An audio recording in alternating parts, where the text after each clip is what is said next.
Olá, amigos do Vestibulando, tudo bem? O tema da nossa aula de hoje será Brasil Colônia. Vamos identificar as principais instituições e as principais atividades econômicas do período colonial. Preste atenção nesta gravura. A gravura retrata aspectos da vida cotidiana durante o período colonial.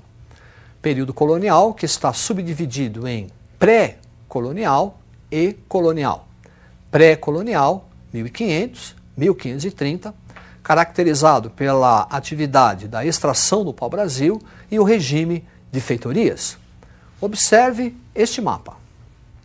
O mapa assinala em pontos amarelos as principais feitorias portuguesas aqui no Brasil para a extração do pau-brasil. Essa atividade econômica era exercida pelos índios. Portanto, os índios iam até a mata, retiravam a madeira pau-brasil, que tinha uma importância para a Europa, retirava-se desta madeira uma substância, uma tinta corante, que seria utilizado para tingir tecidos. E feitoria é um entreposto comercial. Algumas vezes ao longo do ano, embarcações portuguesas chegavam no litoral, retiravam a madeira e colocavam no interior da feitoria bugigangas, presentes para os índios. Isso se chama escampo. A partir de 1530, com a chamada expedição de Martim Afonso de Souza, inicia-se o período colonial.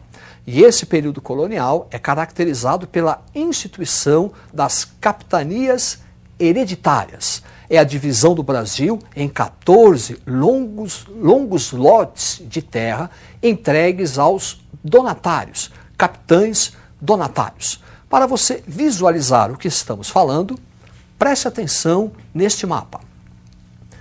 Aí estão as 14 capitanias hereditárias, faixas territoriais, que seriam administradas pelos capitães donatários.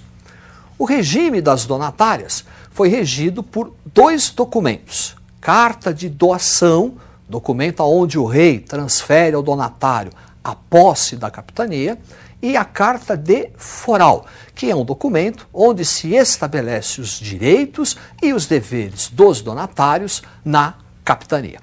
De maneira geral, o regime de capitanias hereditárias tendeu ao fracasso, excetuando duas, Pernambuco ao norte, São Vicente ao sul. As duas prosperaram em virtude do cultivo e o desenvolvimento da cana-de-açúcar. As demais tenderam ao fracasso. Falta de recurso dos donatários, ataque de índios. Para que o sistema de colonização e povoamento da terra não fosse atrapalhado, o Estado português vai criar o governo geral. O governo geral é uma centralização político-administrativa que Portugal realiza na colônia. O primeiro governador-geral, Tomé de Souza, que vai fundar a primeira cidade e primeira capital do Brasil, a cidade de Salvador. Foi durante o governo de Tomé de Souza que os jesuítas iniciaram a catequização dos índios, com a instalação do primeiro bispado no Brasil, também na cidade de Salvador.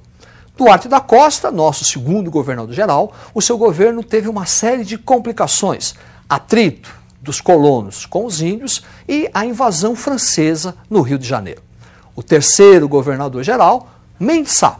Com Mendes Sá, houve a expulsão dos franceses e a fundação daquela que será a segunda cidade e também segunda capital do Brasil, a cidade de São Sebastião, do Rio de Janeiro. Para reforçar o que estamos falando, preste atenção neste quadro. Administração colonial, as capitanias hereditárias, o governo geral e as câmaras municipais. As câmaras municipais refletem o chamado poder local. É onde os grandes proprietários de terra decidiam, tomavam as principais decisões políticas. Aumento de salário, cunhagem de moeda, aumento ou não dos impostos. Eram representados pelos chamados homens bons. Quer dizer, para ser vereador, que era em número de 3, tem que ser grande proprietário de terra e escravocrata. para ser juiz, também tem que ser um grande proprietário de terra e escravocrata. Isso era chamado de homens bons. Ao longo do período colonial, nós vamos ter uma série de conflitos entre a Câmara Municipal, que lutava pelos interesses locais do colono, e as instituições metropolitanas, o governo geral, o Conselho Ultramarino, que representava as decisões do Estado metropolitano. Sobre a atividade econômica, o primeiro grande produto vai ser a cana-de-açúcar, o mundo do açúcar, desenvolvido a partir da plantation, o latifúndio, monocultor, escravocrata.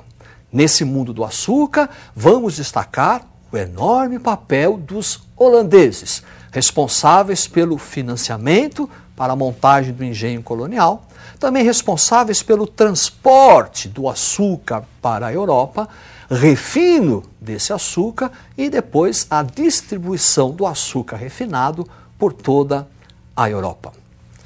Preste atenção nesta gravura. Aí está o engenho colonial. Podemos identificar a senzala,